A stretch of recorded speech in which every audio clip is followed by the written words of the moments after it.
কি অদ্ভুত, তাই না? হারিয়ে ফেলা মানুষের প্রতি আমাদের হৃদয়ের গভীর থেকে একটা অসম্ভব টান থেকেই যায়। হারিয়ে ফেলবো বলেই হয়তো বিধাতা এক অদৃশ্য মায়ায় আমাদের জড়িয়ে রেখেছেন।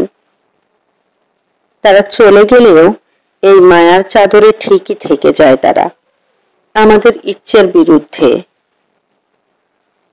আমরা যারা নির্মমভাবে হারিয়েছি, ঠকেছি, আমরা সবাই চাই স্মৃতির ধুলো ময়লা ছেড়ে নতুন করে বাঁচতে। একজন বলহীন শয্যাশায়ী ব্যক্তির যেমন উঠে দাঁড়াতে না পারার আফসোস, একজন অন্ধ ব্যক্তির যেমন আলোর স্পর্শ নিতে না পারার আফসোস, তেমনি একজন হারিয়ে ফেলা মানুষের মায়া কাটানোর আফসোস আমাদের থেকেই যায়।